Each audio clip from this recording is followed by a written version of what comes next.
नहीं चलेगी, नहीं चलेगी। सरकार के दम पे तानाशाही नहीं चलेगी, नहीं चलेगी। तो भाजपा हाय हाय। नमस्कार, आप देख रहे हो जनमत की पुकार। बीजेपी एमएलए हरीश खुराना द्वारा डॉक्टर से मारपीट मामले में आपने कार्रवाई की मांग की। दिल्ली के आचार्य श्री भिक्षु अस्पताल में एक सरकारी डॉक्टर के साथ बीजेपी विधायक हरीश खुराना द्वारा कथित तौर पर मारपीट और दुर्व्यवहार का मामला सामने आया है। इस घटना को लेकर आम आदमी पार्टी ने कड़ी आपत्ति जताई है और विधायक के खिलाफ तत्काल एफआईआर दर्ज करने की मांग की है। आपके दिल्ली प्रदेश संयोजक सौरभ भारद्वाज ने बताया कि घटना के बाद 40 से अधिक डॉक्टरों ने लिखित शिकायत दी है, फिर भी पुलिस ने अब तक कोई कार्रवाई नहीं की है। उन्होंने कहा कि भाजपा अपने विधायक के साथ खड़ी है, डॉक्टरों के साथ नहीं। डॉक्टर हमारे समाज की रीढ़ है और उनके सम्मान में खिलवाड़ बर्दाश्त नहीं। इस मामले को लेकर आपने दिल्ली पुलिस कमिश्नर से मिलने का समय मांगा है। वहीं बुराड़ी से आप विधायक संजीव झा ने केंद्रीय गृह मंत्री अमित शाह को पत्र लिखकर उनसे भी मिलने का समय मांगा है। सुनिए। आज हम लोग आचार्य भिक्षु अस्पताल आए थे।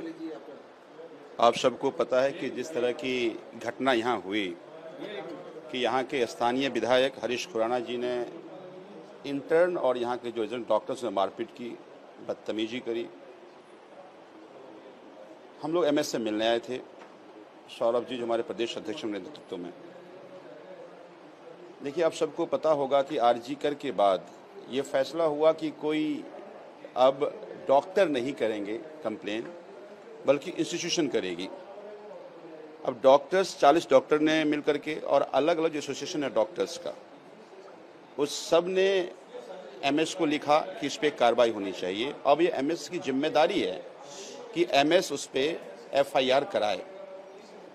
जब हम एमएस से मिले, एक तो उनका रवैया बड़ा ही निंदनीय था और उन्होंने कहा कि मुझे कोई कंप्लेन नहीं मिली है, जबकि वो कंप्लेन टीवी पे चल रहा है, वो कंप्लेन ट्विटर्स पे चल रहा है, वो कंप्लेन आप सबके पास होगा। तो अगर इतनी जगह कंप्लेन मिल रही है तो जिसको कंप्लेन लिखा गया उनको कंप्लेन कैसे नहीं मिला?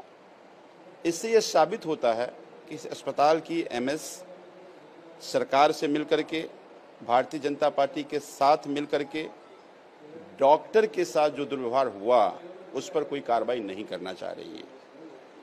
आज ना केवल आचार्य भिक्षु के बल्कि दिल्ली के डॉक्टर्स सदमे में हैं और यही कारण है कि सभी एसोसिएशन ने इस पर कार्रवाई की मांग करी है। एमएस की रवैया निंदनीय है, हम इसकी निंदा करते हैं और जिस तरह से उनकी जो जिम्मेदारी पहले डॉक्टर के प्रति है, एक तरफ सरकार जो उचित मैन पावर है, जो डॉक्टर उसी व्यवस्था नहीं करा रहा, दवाइयां नहीं दे रहा, सामानें नहीं है अस्पताल में, क्राइसिस में डॉक्टर्स काम कर रहे हैं। तो एमएस की जिम्मेदारी है कि उनको प्रोटेक्ट करे। इसलिए तो एडमिनिस्ट्रेटिव हेड है यहाँ पे वो, कि अगर यहाँ पर किसी डॉक्टर के साथ कोई भी ऐसा बर्ताव, चाहे कोई जनता करे या चुनाव प्रतिनिधि करे, तो वो अपने डॉक्टर को प्रोटेक्ट करें। लेकिन मैडम डॉक्टर को प्रोटेक्ट करने के बजाय आज सरकार के साथ मिलकर, भारतीय जनता पार्टी के साथ मिलकर वो प्रतिनिधि को बचाना चाह रहा है, जो निंदनीय है। सर, आज गांधीनगर के अंदर मुख्यमंत्री पहुंचे थे, हमला हुआ था पहले भी उनके आवास पे, लेकिन आज भी कुछ ऐसी खबरें सामने निकल कर आई है कि वहाँ पर भी हंगामा हुआ। देखिए, मैं मानता हूँ कि इस 6 महीने में सरकार से बहुत नाराजगी है, लोग बहुत नाराज हैं। लोग को लग रहा है कि गलती किसी की नहीं सुनी जा रही। ना झुग्गी रहने वाले लोग, ना अनथराइज कॉलोनी में रहने वाले लोग, ना बाजार मार्केट वाले लोग, नहीं, लोग नाराजगी है। हाँ, हिंसा, डेमोक्रेसी में हिंसा कोई जगह नहीं है, मारपीट की कोई जगह नहीं, हम इसकी कड़ी निंदा करते हैं। लेकिन जनतंत्र में आवाज़ उठाना भी, अगर जनता के ना सुनी जाए तो जनता आवाज़ उठाए, लेकिन डेमोक्रेटिक तरीके से उठाए। लेकिन अगर कोई डेमोक्रेटिक तरीके से सवाल उठा रहा है तो उसको फिर इस तरह से आवाज़ बंद करने की कोशिश भी ना की जाए। सर, एक क्वेश्चन मेरा है। सर, आप क्या चाहते हैं, जो हरीश खुराना जी ने कल का इंसिडेंट हुआ है, उसके ऊपर क्या कहना चाहते हैं? देखिए, हम तो सीधी एक मांग को लेकर के एमएस साहिबा के पास आए थे। हमने उनसे कहा था, उनकी जिम्मेदारी है कि अब इंस्टीट्यूशनल एफआईआर होगा, और ये तय हुआ था जब ये आरजीकर का जब कांड हुआ था, जो मारपीट हुई थी, जिस तरह की घटना हुई थी, उसके बाद ये तय हुआ था कि कोई डॉक्टर नहीं कराएगा। अब इंस्टीट्यूशन कराएगी, इंस्टीट्यूशनल FIR होगा और वो MS साहिबा ही कर सकती हैं। तो हम ये मांग लेकर आए हैं कि वो इंस्टीट्यूशनल FIR कराएं ताकि डॉक्टर को प्रोटेक्ट किया जाए। सर आपको नहीं लगता ये खुली गुंडागर्दी हो रही है बीजेपी की तरफ से? क्योंकि डॉक्टर हमारी रीढ़ की हड्डी होते हैं, उन्होंने कोरोना काल में भी इतने अच्छे काम किए हैं, लोगों की आगे पीछे भी सेवा करते रहते हैं। बिल्कुल, देखिए व्यवहार इस उचित समझते हैं आप क्या? 6 महीने में इन्होंने अस्पताल का बेड़ा गर्क कर दिया। आज 10 साल से इनके पास सर्विसेज था, भर्ती नहीं होने दी, अस्पताल में दवाइयाँ नहीं हैं, पेशेंट परेशान होते हैं तो वो भी डॉक्टर से बात करते हैं, डॉक्टर स्ट्रेस में हैं, और ऐसे में गुंडागर्दी करना, मारपीट करना, ये तो बर्दाश्त के लायक चीज़ें नहीं हैं। जनप्रतिनिधि को चुनता है जनता, अगर इतने ही चिंता है तो तुम MLA हो यहाँ के, कराओ तुम यहाँ डॉक्टर व्यवस्था, कराओ यहाँ दवाई की व्यवस्था, वो तो करोगे नहीं।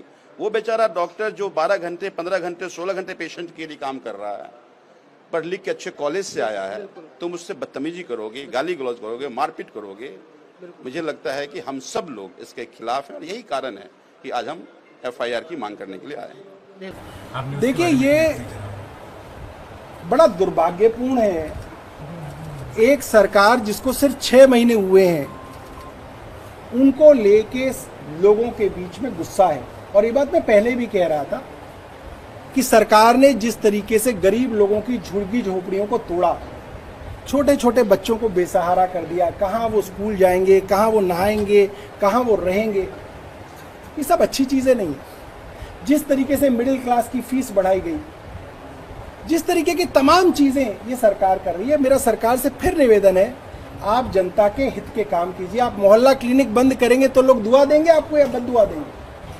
आप लोग मुफ्त की दवाई बंद करेंगे अस्पताल में तो लोग क्या कहेंगे? आपको अच्छा कहेंगे, आपको बुरा कहेंगे? तो इस सरकार के लेके लोगों के मन में जो खुशी थी वो नहीं है, एक गुस्सा है लोगों के मन में कि ये सरकार जन विरोधी काम कर रही है। मैं फिर ये कहूंगा कि किसी भी आदमी को किसी के ऊपर हमला नहीं करना चाहिए। आपको अगर अपनी कोई बात कहनी है तो प्रजातांत्रिक तरीके से कहिए, जैसे हम लोग कर रहे हैं। अब हमारे लिए पुलिस बुलाई जाएगी, हमें घसीटा जाएगा, हम पे मुकदमा किया जाएगा, तो एक होगा तो होगा, मगर काम जो है आपको प्रजातांत्रिक ढंग से करना है। सर एक क्वेश्चन है, अभी थोड़े दिन पहले आशीष सूजी के यहाँ पे पेरेंट्स को बुलाया गया था फीस के बढ़ोतरी के मामले पर, तो वहाँ पे भी आशीष सूजी ने काफ़ी बदतमीजी से लोगों से बात। देखिए, ये सरकार एक घमंडी सरकार है, घमंडी मंत्रियों की सरकार है और इनका घमंड टपक रहा है इनकी भाषा से।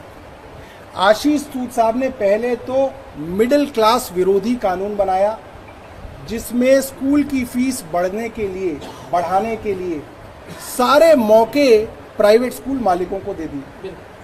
पेरेंट्स के जितने हक थे वो काट दिए। अब बेचारे पेरेंट्स जो हैं सिविल कोर्ट भी नहीं जा पाएंगे फीस के खिलाफ और फीस बढ़ती रहेगी। आशीष सूद जी ने अपनी झूठी वाहवाही करने के लिए, अपना ढोल बजाने के लिए एक नकली टाउन हॉल मीटिंग रखी कि लोग आएंगे और उनका बटर पनीर और मखनी नान खा के उनकी वाहवाही करेंगे। अब ये दिल्ली की जनता बटर पनीर और मखनी नान में बिकने वाली जनता नहीं है, ये झुग्गी वाले भी कह रहे हैं।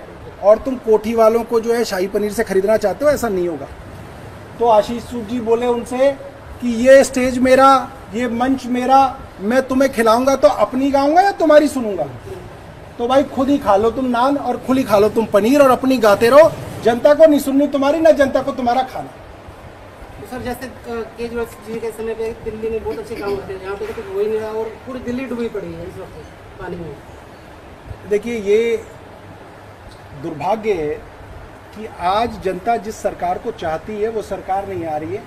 चोरी से, इलेक्शन चोरी से, वोट चोरी से सरकारें जो है भारतीय जनता पार्टी बना रही है। मगर अब वो वक्त ख़त्म हो रहा है, अब जनता जाग रही है और अब इनका अंत जो है, इनकी सरकारों का जो अंत है वो बहुत निकट है। अगर आपने हमारा अभी तक चैनल सब्सक्राइब नहीं किया है तो कृपया चैनल सब्सक्राइब कर लें, लाइक करें, शेयर करें, कमेंट करें। तो मिलते हैं फिर किसी और खबरों के साथ। नमस्कार।